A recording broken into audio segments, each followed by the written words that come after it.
It is another one of those sneaky, snarky schemes that leave people so frustrated with government. This one involves a few words that no one paid much attention to, slipped into a bill by a state lawmaker who definitely did not want to be identified. Tonight, News 13 investigative reporter Larry Barker tracks how a lot of public money ended up going to a private foundation.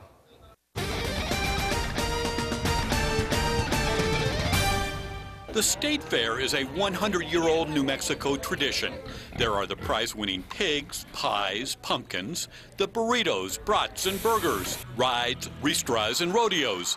These are the images we know, but there's one attraction most fairgoers don't know, even though it's pretty hard to miss. The 27,000-square-foot African-American Performing Arts Center, complete with plush office space, conference room, exhibit hall, and theater.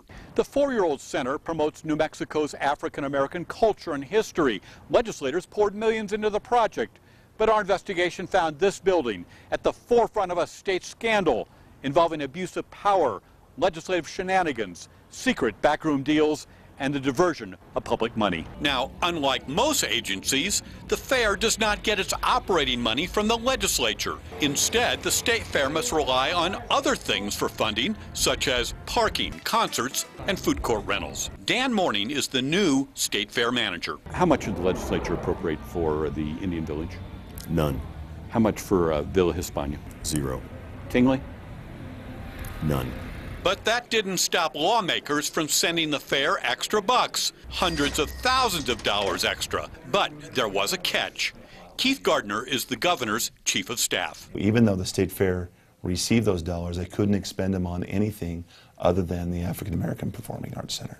The appropriations that came to the State Fair, earmarked for the African American Performing Arts Center, was that public money for the direct benefit of the State Fair operation? Absolutely not. Over the last 3 years, the legislature has appropriated a total of $1.2 million to the State Fair to operate the Performing Arts Center. Now, public money can only be used for a public purpose, but our investigation found for years state officials funneled tax dollars into the coffers of private organizations renting space in the building. Entities like CyberQuest and the Charlie Morrissey Education Center essentially got free use of taxpayers' money. In fact, they could spend it any way they wanted. No controls, no rules, no accountability. It wasn't a loan, it was a gift, courtesy of the state legislature. It was supposedly part of the State Fair operation. It is a building on the State Fair grounds, yes. And the reality? It was not a building that was part of the State Fair per se. So, for example, when outside groups held performances at the African American Arts Center's theater, a private foundation pocketed most of the rental fees. Last year, rental fees totaled $33,000. Taxpayers only saw a fraction of that. How did this happen? Well, to understand, you have to follow the money. And the trail starts right here in Santa Fe. Now, most legislative appropriations are analyzed through public debate. The Arts Center appropriation was different. You see, the process was manipulated by a mystery legislator who slipped a couple of sentences into New Mexico's $2 billion budget bill. The wording seemed to authorize $349,000 for the state fair. That was a ruse. In fact, it was a backroom deal designed to channel public money into a private bank account. Who is a mystery legislator? Well, the legislative hocus pocus was so well disguised that the culprit left few clues and no fingerprints. There's no accountability. It was simply, here's money, now go run a program. A special appropriation that was put on the backside of legislation, slid in to a large piece in order to benefit a particular group. And that's not how we legislate. That's not how we appropriate dollars in New Mexico.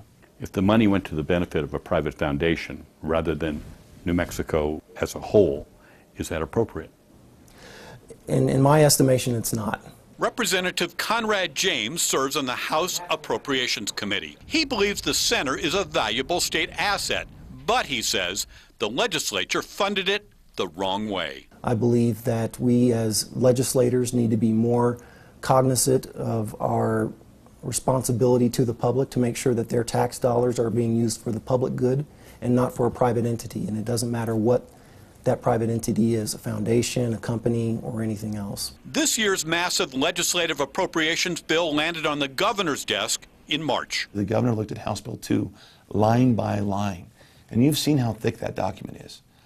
And when she came to this line, a red flag went up. Her immediate reaction was to veto the entire $349,000 earmark. Members of the African American community expressed their outrage at a protest rally. And the moment those dollars were given to that group, there was no control from the state. There was no accountability to the state. And so it's felt very strongly that that had to stop. Expenditure of dollar without accountability, no matter where they're expended, is not good government. Today, the Performing Arts Center has been reorganized under state fair management. Business as usual, the old way is over. It's a new administration. There's a new sheriff in town, if you will. We're going to try and do things the right way. We're going to do things that make sense for the taxpayer. Larry Barker, KRQE News 13. Not everyone agrees with this. In September, Attorney General Gary King issued an AG's opinion that the African American arts appropriation was legal. The governor's office continues to disagree.